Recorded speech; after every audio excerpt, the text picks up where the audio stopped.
tukar nelayan 105 hingga 108.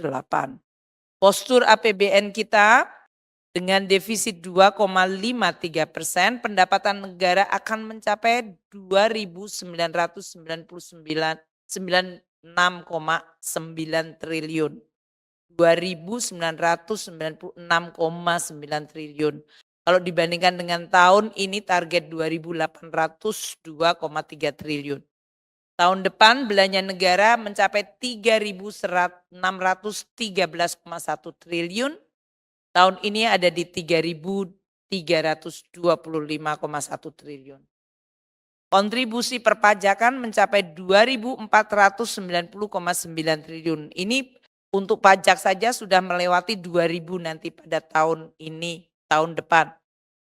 Untuk penerimaan pajak dengan bea cukai mencapai 2.490,9. Kalau tahun ini 2.309,9 triliun. PNBP di 505,4 triliun, tahun ini 492. Belanja negara yang 3.613 triliun dibagi belanja pemerintah pusat 2.693,2 triliun dan transfer ke daerah 919,9 triliun. Oleh karena itu posturnya defisit APBN di 2025 adalah di 616,2 triliun atau 2,53% dari GDP. Ini dalam hal ini pembiayaan adalah 616. Kalau kita lihat postur ini didesain dengan konsultasi supaya program-program prioritas bisa diakomodasi, diwadahi, dan mulai bisa dilaksanakan pada tahun pertama dari pemerintahan presiden terpilih. Agenda tematik 2025 kalau kita lihat di sini pendidikan 722,6 triliun. Yang mungkin perlu di sini dilihat selain program yang meneruskan seperti peningkatan akses tadi, kualitas pendidikan dan menggunakan instrumen yang sama seperti PIP, KIP kuliah, BOS, BOP, PAUD, beasiswa termasuk LPDP, juga pemberian makanan bergizi untuk anak-anak sekolah. Di pemerintahan presiden terpilih juga akan memfokuskan pada renovasi sekolah-sekolah, terutama kelas-kelas dan sekolah-sekolah yang buruk, dan pembangunan sekolah unggulan.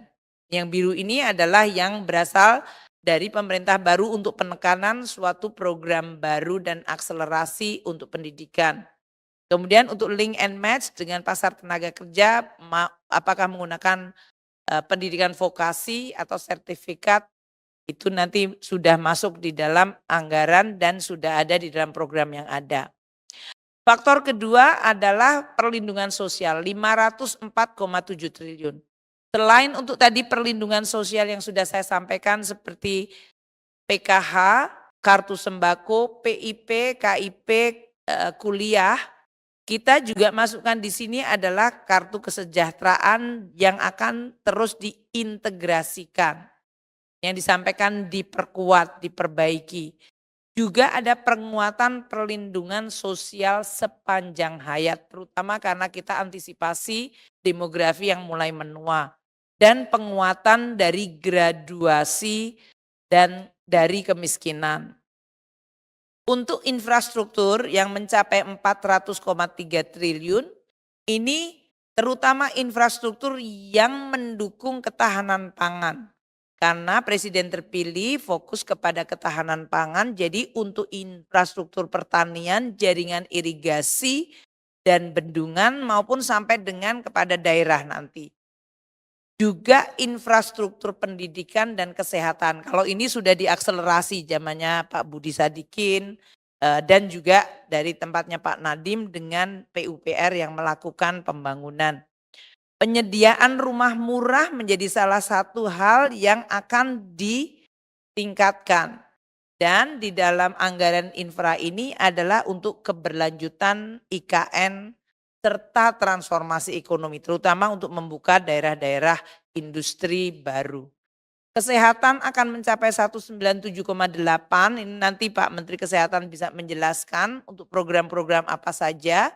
Ketahanan pangan menjadi salah satu perhatian dari Presiden terpilih dan oleh karena itu 124,4 triliun.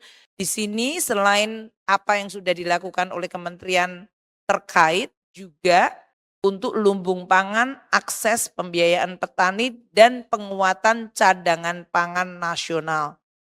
Dan terakhir hukum dan HAM, Hankam 372,3 triliun. Ini untuk berbagai modernisasi alutsista kita, Alpa Hankam, penguatan TIK, dukungan dari industri strategis, dan kegiatan operasional hukum dan Hankam. Untuk program prioritas Presiden terpilih makanan bergizi gratis yang 71 triliun sudah ada di sini. Nanti akan dijelaskan oleh tim dari makanan bergizi gratis yang sekarang terus disempurnakan. Tujuannya adalah untuk menciptakan anak yang cerdas, tapi juga multiplier ekonomi di lokal juga akan ditekankan, yaitu UMKM-nya makin berdaya dan ekonomi daerah bisa bergerak. Bapak Presiden terpilih meminta supaya revitalisasi sekolah ditekankan. Kami mengalokasikan 20,3 triliun untuk kualitas pendidikan terutama bangunan ini, terutama pada bangunan. Karena begitu banyak ya bangunan ada yang rusak berat, menengah, sedang. Jadi ini nanti akan dibuat menjadi prioritas bagi pemerintahan baru sehingga mereka bisa membuat target rehabilitasi dan perbaikan sekolah. Untuk tahun 2025, 22.000 sekolah umum dan keagamaan. Dan ini diharapkan juga menciptakan multiplier karena ini konstruksinya sederhana, bisa dilakukan oleh perusahaan konstruksi lokal. Kita mengharapkan ada dampak terhadap growth maupun terhadap penciptaan tenaga kerja hingga 178.000. Kemudian ketahanan pangan menjadi perhatian dari dari Presiden terpilih. Kita mengalokasikan 124,4 triliun dari mulai sisi praproduksi, produksi, distribusi, pemasaran hingga di sisi konsumen yaitu dari sisi makanan bergizi, kartu sembako maupun stabilitas harga. Kalau kita lihat dari praproduksi, dari bantuan alat tangkap, subsidi pupuk, bantuan alat mesin, benih, baik pangan maupun ikan. Dari sisi produksi akan ada 3 food estate lokasinya di Kalteng, Sumut, dan NTT. Dan pencetakan sawah baru. Ini akan pengembangan kawasan padi, jagung, dan tadi infrastruktur seperti bendungan, jaringan. Distribusi terutama untuk perbaikan jalan, akses supaya tidak menimbulkan harga yang bergejolak. Dan dari sisi pemasaran serta stabilisasi harga hingga tadi yang saya sampaikan konsumen. Kita juga akan memberikan melalui KUR UMKM terutama untuk UMKM maupun untuk petani. Ini yang sudah selalu dikoordinasikan dengan Pak Menko selama ini. Gerakan pangan murah di 39 lokasi akan dilakukan. Ini terutama pada saat biasanya masa-masa paceklik. Ketahanan energi adalah prioritas yang juga penting dari Presiden